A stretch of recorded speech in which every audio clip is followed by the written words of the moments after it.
ये सीधी सीधी तानाशाही रवैया है। ये तानाशाही रवैया हम लोग नहीं सहेंगे। जरूरत पड़ी तो यहीं लाशें बिछा देंगे, हम लोग सभी लोग बैठेंगे, लेकिन पीछे नहीं हटेंगे। 15,000 सीटों का नुकसान हुआ है, उन सीटों को वापस कर दिया जाए और हमें हम लोगों का सम्मान वापस दिला दिया जाए। कोई भी प्रशासन की तरफ से, शासन की तरफ से एम्बुलेंस नहीं रवैया मुहैया कराई गई है।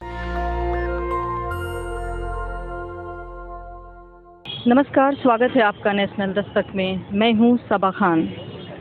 69,000 शिक्षक भर्ती अभ्यर्थियों को कौन नहीं जानता। हम आप सभी जानते हैं, सिवाय सरकार के। सरकार को नहीं पता है, क्योंकि शायद सरकार को आदत है इग्नोर करने की। शायद एक्सपर्ट है सरकार नज़रअंदाज करने के लिए। जैसे कि किसानों को नज़रअंदाज किया गया, उन्हें गलत साबित करने के लिए भरपूर कोशिश की गई, लेकिन किसान हार नहीं माने। पूरा देश उनके साथ खड़ा रहा और आज किसानों की जीत हुई।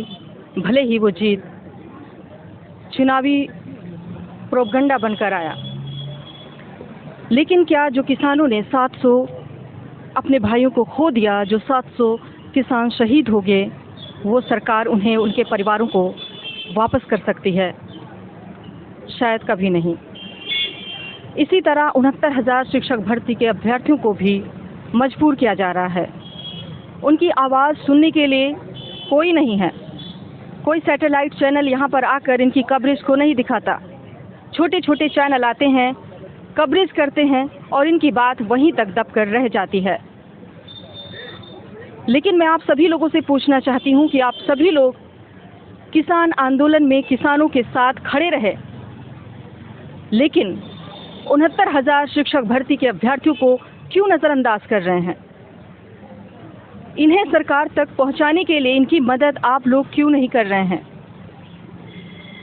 आपको इनका सहारा बनना चाहिए, इनका साथ इनके संघर्ष में देना चाहिए, क्योंकि ये अपने अधिकार के लिए लड़ाई लड़ रहे हैं जो संविधान ने इनको दिया है। जब इन्होंने शांतिपूर्ण तरीके से धरना दिया तो इनकी बात को सरकार ने नज़रअंदाज किया। जब इन्होंने कैंडल मार्च निकाला तो इन पर लाठियां बरसाई गईं, और जब अब ये भूख हड़ताल पर हैं तो इन्हें पूछने वाला कोई नहीं है। शायद सरकार इन सभी को नज़रअंदाज करने में कोई कसर नहीं छोड़ रही है,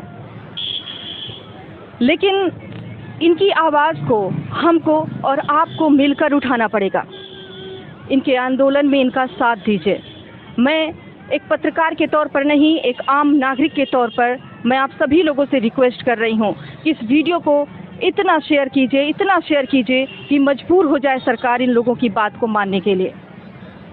अगर वो चाहे कि हमारे देश के युवाओं की आवाज़ कोई भी तानाशाही सरकार दबा सकती है, तो इस भूल में ना रहे कि इसकी आवाज़ दब सकती है।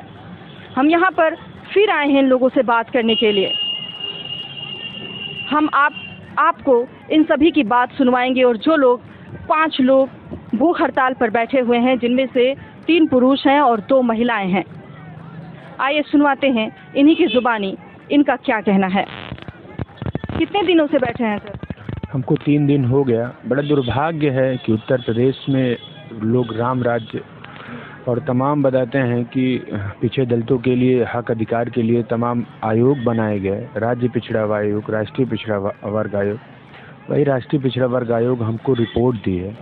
उसी रिपोर्ट को लागू कराने के लिए हम लोग तमाम जगहों पे आंदोलन किए, चाहे SCRT हो, चाहे विधानसभा हो, चाहे भाजपा कार्यालय हो, मुख्यमंत्री आवास हो, शिक्षा मंत्री आवास हो, लेकिन हर जगह हमको ये देखने को मिला कि हम पिछड़े दलित हैं। हमको जाति सूचक गालियाँ दी गई, हमको मारा गया, पैरों से मारा गया। हम शांतिपूर्वक कैंडल मार्च निकाल रहे थे, हमको पैरों से मार के कुचला गया। ये सिर्फ और सिर्फ इस वजह से हो रहा है कि हम पिछड़े दलित हैं। हम अगर जनरल अभ्यर्थी होते तो आज हमारी मांगों को सुन लिया गया होता, कहीं ना कहीं हमको न्याय मिल गया होता। लेकिन बड़ा दुर्भाग्य है कि उत्तर प्रदेश में नौजवानों को, बेरोजगारों को इतना है भावना से देखा जाता है। बताइए, 3 दिन से हम लोग भूख हड़ताल पे बैठे हैं। न सरकार न विपक्ष कोई भी हमारी सुध लेने नहीं। इवन अभी तक कोई मेडिकल चेकअप के लिए, जबकि सीएमओ को हमने दे रखा है लेटर, यहाँ के मेडिकल प्रशासन को, शासन प्रशासन को दे रखा है, आज तक कोई नहीं। इतना इग्नोर क्यों? क्या हम लोग इनको वोट नहीं देते? क्या हम लोग सरकार बनाने में मदद नहीं किए थे? ये सीधी सीधी तानाशाही रवैया है। ये तानाशाही रवैया हम लोग नहीं सहेंगे। हम लोग पढ़े लिखे लोग हैं, संविधान को मानने वाले लोग हैं, बाबा साहब को मानने वाले लोग हैं, और बाबा साहब के दिए गए संविधान को बचाने के लिए हम लोग अपनी जान गंवा देंगे। 3 दिन से भूख हड़ताल पे बैठे हैं, ज़रूरत पड़ी तो यहीं लाशें बिछा देंगे, हम लोग सभी लोग बैठेंगे, लेकिन पीछे नहीं हटेंगे। ये जिस तरीके की तानाशाही, सबसे बड़ी दिक्कत है कि हमारा समाज हमारा साथ नहीं दे रहा है। हमारे समाज के लोग अगर आज सड़कों पे निकल जाएं तो ये स्थिति इनकी हैसियत नहीं है कि पीछे दलितों को कुचल कर कभी कोई सरकार बना लेंगे। बताइए, ये कौन सी वो है मतलब कौन सा राम राज्य है जहाँ यहाँ पर दिन रात खुले आसमान में हम लोग बैठे हैं? और सिर्फ हमारी मांग क्या है? राष्ट्रीय पिछड़ा वर्ग आयोग, जो इन्हीं की संस्था है, इन्हीं के मंत्री वहाँ रिपोर्ट दिए हैं हमको कि राष्ट्रीय पिछड़ा वर्ग आयोग ने बताया है कि 15,000 से अधिक सीटों, 69,000 शिक्षक भर्ती में घोटाला हुआ है। क्यों नहीं कर रहे हैं? सबकी, कल हमारी बहन की तबीयत इतनी खराब, अचानक हॉस्पिटलाइज करना पड़ा, फिर आज जाके सारी चीज़ें नॉर्मल हुई। तो क्यों ऐसा? पीछे दलितों की लाशों पे राजनीति करेंगे क्या? केशव प्रसाद मौर्य हैं, वो ट्वीट करते हैं कि 69,000 शिक्षक भर्ती में आरक्षण की विसंगतियों पे जो हुआ था उसका हल हमने निकाल लिया। वो हल क्या, जब यहाँ लोग मर जाएंगे तब हमको दिखेगा क्या? निवेदन है कि आप सभी लोग इस वीडियो को शेयर करिए और लोगों से बताइए कि आपके परिवार के, आपके बच्चे यहाँ मरने के लिए बैठे हैं, मर रहे हैं, कोई सुध नहीं ले रहा है। सरकार ऐसे नहीं चलेगी और ना चलने देंगे हम लोग। अगर जिस दिन सड़कों पे उतरे हम लोग, उस दिन ये हो जाएगा कि फिर भाई किसानों की तरह बोलेंगे, दिल्ली के लाल किला पे झंडा खालिस्तानी फहरा दिए। ऐसे युवाओं को भी बोलेंगे। हम नहीं चाहते किस तरीके से हो, लेकिन आज किसान जीता, नौजवान भी जीतेगा, क्योंकि ये हम लोग अपने संविधान की लड़ाई लड़ रहे हैं, अपने अधिकार की लड़ाई लड़ रहे हैं, अपने सम्मान की लड़ाई लड़ रहे हैं। जो संविधान हम लोगों को, जो आरक्षण हम लोगों को बराबरी का दर्जा देता है, जो ऊपर नीचे हो गया उसे बैलेंस करने का, उसको क्या बताते हैं कि आरक्षण क्यों है? जब बाबा साहब ने दिया है, संविधान में है, हाँ, तो क्यों उसको आप उस पर कुठाराघात कर रहे हो? कागजों में क्यों हमको बता रहे हो कि हमको आरक्षण मिल रहा है? न देना हो तो आपकी लोकसभा में भी है, राज्यसभा में सरकार है, विधानसभा में है, उसको हटा दीजिए ना, तो हमारा समाज जागेगा। क्यों बीच में हमको लटकाए हो? अगर आपको लगता है कि ये सारी चीज़ें गलत है तो खुल के आइए, बताइए, तो हम बताएंगे कि पीछे दलित विरोधी हैं आप, संविधान विरोधी हैं, आरक्षण विरोधी हैं, लेकिन आप सिर्फ और सिर्फ हमारे लोगों को मंत्री बना देते हैं, हमारे लोगों को विधायक बना देंगे, हमारे लोगों को सेंट्रल में मंत्री बना देंगे। उससे हमें न्याय नहीं मिलेगा। जल्द से जल्द अगर ये वीडियो लोग देखें तो जल्द से जल्द इसके लिए सड़कों पे उतरें। सड़क पे उतरना बहुत ज़रूरी है, क्योंकि ये लोग, अब आचार संहिता है, हम लोगों को गोल गोल घुमा के सोचते हैं ये लोग शांत रहें। अभी तक कोई आया नहीं है? अभी नहीं, भाजपा के कोई भी कभी यहाँ नहीं आए हैं। हम लोग यहाँ बैठे आज 6 महीने हो गए, लगभग अधिक हो गए 6 महीने से, लेकिन कभी कोई सुध लेने नहीं आया। पहली सरकार। जातिवाद एक कैंसर की तरह है, प्लीज़ इसे फैलने से रोकें। आप हैं, देश को बचाना है अगर आपको, तो प्लीज़ इन लोगों का साथ दें, इनके संघर्ष में साथ दें। देख लिए, आप देख सकते हैं कि इनकी तबीयत ख़राब है, ये भी भूख हड़ताल से हैं और इनकी तबीयत ख़राब है। देख लीजिए, ये हाथ में लगा है, शायद बॉटल वगैरह भी चढ़ा है। आप भी भूख हड़ताल पर हैं? जी। कितने दिन से हैं? 3 दिन से हम भूख हड़ताल पे हैं। हम लोगों की सिर्फ एक ही मांग है कि जो राष्ट्रीय पिछड़ा वर्ग आयोग है उसकी रिपोर्ट लागू कर दी जाए और हम लोगों को न्याय दे दिया जाए। हम लोग कोई असंवैधानिक मांग नहीं कर रहे हैं। आप ही का बनाया हुआ, बीजेपी का ही बनाया हुआ जो राष्ट्रीय पिछड़ा वर्ग आयोग है, जिसको बीजेपी ने ही बनाया है, उसको संवैधानिक दर्जा दिया है, उसी की रिपोर्ट आज चिल्ला कर कह रही है कि ओबीसी के साथ धोखा हुआ है, उसमें 15,000 सीटों का नुकसान हुआ है। उन सीटों को वापस कर दिया जाए और हमें हम लोगों का सम्मान वापस दिला दिया जाए। और भी हैं यहाँ पर, हम सभी से बात करेंगे जो लोग भूख हड़ताल पर बैठे हुए हैं, उनसे आपकी बात करवाने की कोशिश करेंगे। सर, कितने दिन से हैं आप यहाँ? हमें आज तीसरा दिन हो गया भूख हड़ताल पे बैठे हुए। क्या नाम है सर? मेरा मुकेश प्रजापति नाम है, बरेली से हूँ मैं। अच्छा, आप ये देख सकते हैं कि ये 5 लोग हैं, जिनमें से 2 महिलाएं हैं और 3 पुरुष हैं, और ये पांचों लोग भूख हड़ताल पर हैं। और भी सभी हैं यहाँ पर आंदोलन में, कोई गया नहीं है, लेकिन ये 5 लोग भूख हड़ताल पर बैठे हुए हैं। आप बताएं सर, आप भी हैं?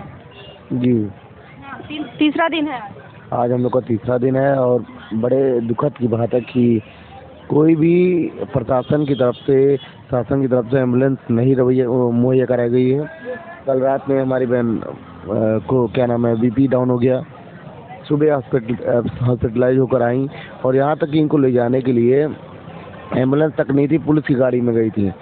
और हमारे अमरीन जी हैं, इनका बीपी 56 हो गया था, हमारा 53 हो गया था। मतलब लेकिन कोई भी यहाँ पे ना चेक करने वाला है, ना कुछ करने वाला, कोई पूछने वाला है कि आपका क्या हाल है। तो शासन का रवैया बहुत ही ख़राब है और ऐसे किसी सरकारों में नहीं हुआ कि कोई भूख हड़ताल पे बैठा और कोई शासन का आदमी या एम्बुलेंस या डॉक्टर कोई पूछने आया हो। हमने हर जगह पर बता के ही बैठे हुए हैं कि हम लोग आज हम लोग को बैठे 181 दिन हो गए। अब आप सोच सकते हैं कि हम लोग की हालत कितनी ख़राब है। ये तानाशाह नहीं है तो और क्या है। मतलब यहाँ पर ये लोग 3 दिन हो गया है, 3 दिन से भूख हड़ताल पर हैं, लेकिन सरकार को फ़र्क क्यों नहीं पड़ता? क्यों सरकार ये समझते नहीं है कि ये हमारे देश के, सच में ये हमारे देश के युवा हैं और इनको, हमारे देश को संवारने में इनका बहुत बड़ा योगदान है और ये अपने अधिकार के लिए लड़ रहे हैं। कोई भीख नहीं मांग रहे हैं सरकार से, इनको इनका अधिकार चाहिए, वो ये मांग कर रहे हैं। लेकिन सरकार क्यों नहीं सुनती, क्यों नहीं सरकार इनकी बात को मानती? ये आप लोग इस वीडियो को बहुत ज़्यादा शेयर करें। इन लोगों को आपके साथ की ज़रूरत है, आपके इनके संघर्ष में आप सभी लोग इनका साथ दें। प्लीज़ मेरी हम्बल रिक्वेस्ट है आप लोगों से कि अब बहुत हो गया, सरकार नहीं सुनेगी, सरकार नहीं मानेगी जब आप अगर इनका साथ नहीं देंगे। ये सच में देश के युवा हैं, ये सच में हमारे देश का भविष्य हैं। प्लीज़ आपसे रिक्वेस्ट है कि इन लोग की आवाज़ उठाने के लिए इनकी मदद करें, प्लीज़ इनकी मदद करें। बहुत बहुत शुक्रिया। देखते रहें नेशनल दस्तक।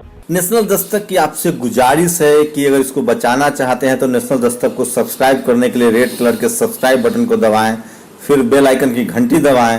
नेशनल दस्तक को बचाने के लिए बहुत ज़रूरी है कि हर खबर को शेयर करें, लाइक करें, कमेंट जरूर करें।